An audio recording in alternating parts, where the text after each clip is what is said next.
de febrero del 2010 y estamos en una edición más de lo que es Señal de Alerta a través de las ondas de Radio Moderna en los 930 de la amplitud modulada del dial.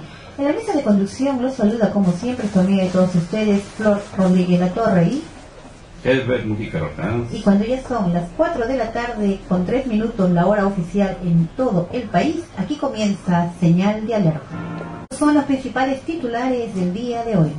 Ante la inflexible posición de la empresa Gloria en Cartavio La Libertad, el próximo miércoles 10 arranca la huelga general. Esta mañana las damas esposas de los trabajadores hicieron una marcha de solidaridad con absoluta identificación con las causas populares de ese pueblo norteño. Gloria S.A. tiene que responder frente a los abusos que pudieran cometerse eventualmente. Javier Villestein preside la Comisión Anticorrupción, promete actuar con firmeza. Chile pide que la Corte de la Haya restrinja su competencia frente a la demanda peruana. Chile afirma que el único que puede hacer de árbitro es Estados Unidos. ¡Qué interesante! Eso significa un apego al tratado del 3 de junio de 1929 firmado entre Perú y Chile. Grave denuncia de dirigentes apristas. Exigen transparencia en las elecciones internas del APRA. Mulder tiene aval de García para entornillarse con fraude. ¿Será cierto tanta belleza? Pues es hora de que los dirigentes políticos comprendan que el país los mira con mucho detenimiento. Hacen barbaridades y hacen trampas, de alguna manera empiezan a reciclarse. 4:05 minutos la hora oficial, el desarrollo y la impresión de noticias en breves momentos.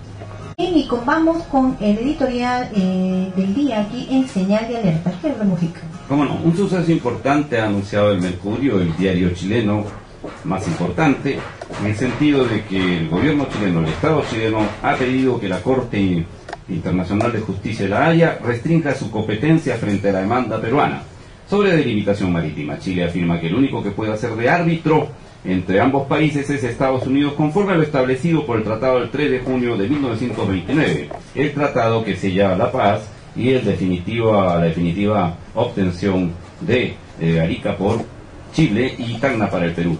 Sin embargo, esto es interesante porque ¿qué significa o qué dice el artículo 12 del Tratado del 3 de junio, el Tratado de Lima?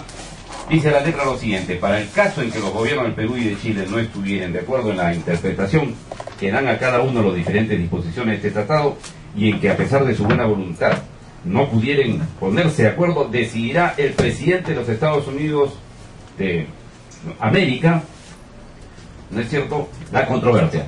Esto quiere decir en buen romance y en buen castellano que por casi única vez en su historia Chile sostiene ante la opinión pública mundial que ellos tienen un apego a los tratados. Muy bien, es interesante porque la posición del Perú siempre ha sido la del respeto incólume, pétreo, a los tratados, y en especial, y con Chile, referido al 3 de junio de 1929, es el tratado de esa fecha. Pero este tratado, escuchen los radioyentes, este tratado en uno de sus acápites también sostiene y afirma, con el acuerdo de ambos países, que la frontera del Perú y Chile es un punto llamado Concordia. ¡Qué interesante! Querría decir entonces que el Perú no puede salirse de esa posición, que es la única, y si los chilenos piden que se respete el arbitraje de Estados Unidos invocando el Tratado de 1929, nosotros podemos estar también de acuerdo, pero evidentemente sosteniendo la integridad pétrea, firme, incólume, enorme, gigantesca e histórica del Tratado de 1929 en su integridad. Es decir, la frontera comienza en el punto Concordia y no como mañosamente el país del sur ha tratado de orientar en los últimos 40 y 50 años, y esto significa, en buen romance, que hay un nuevo giro que seguramente, estamos casi persuadidos, que la Cancillería del Perú aquilatará, el gobierno del Perú aquilatará. Entonces entramos en una nueva etapa de la difícil vecindad, como decía Alfonso Benavides Correa, de nuestra vecindad con Chile. Muy bien, esto es interesante, una nueva etapa se ha abierto, alerta corazones, y el Perú entero está o estará de acuerdo apoyando a su gobierno y a su Estado. Bien, 4:08 minutos es la hora oficial en todo el país y está usted en la compañía de Señal de Alerta. En Señal de Alerta tenemos varios invitados en nuestra mesa, pero vamos a dejar a Herbert Mujica como nuestro primer invitado. Herbert. ¿Cómo no?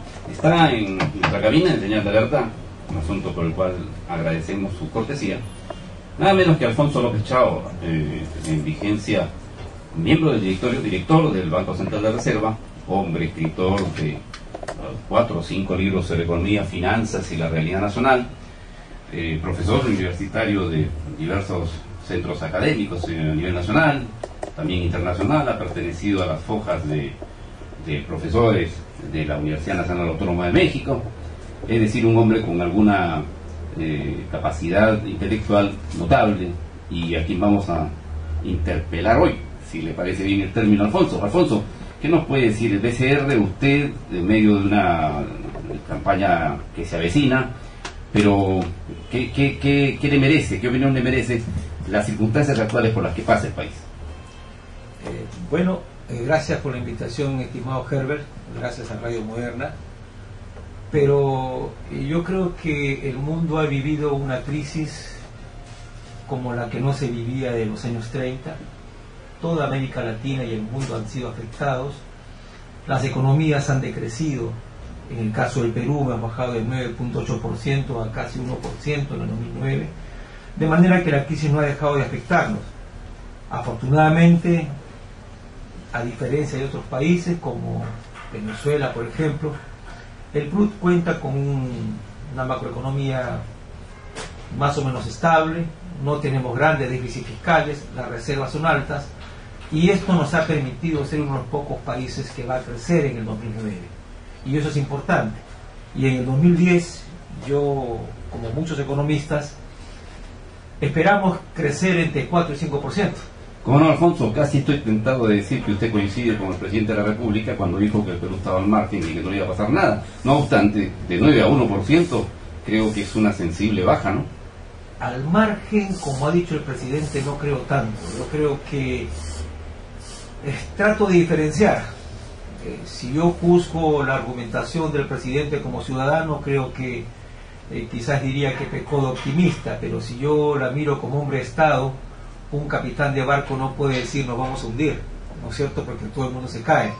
El capitán de barco tiene que decir y dar mensaje de optimismo para alentar a los tripulantes a continuar con la vela. Pero una evaluación objetiva a mí me indica que ese 9.8, de 9.8 a 1 es bastante, es una caída. Yo le llamo a eso una recesión. Pero cuando uno mira el conjunto de los países del mundo, cuando uno mira el promedio, en el Perú, es el Perú uno de los pocos países que va a crecer. La mayoría no va a crecer. Esto no es para consolarnos, pero es una plataforma sobre la cual hay un impulso para el año que viene. Y este año que viene, el 2010, han empezado a crecer los créditos, han empezado a dar signos de señales la inversión privada, las exportaciones han dejado de caer con la velocidad que venían cayendo, han empezado a subir, las importaciones igualmente, de manera que el 2010 vamos a crecer. Esto no significa, mi querido Herbert, que no haya problemas.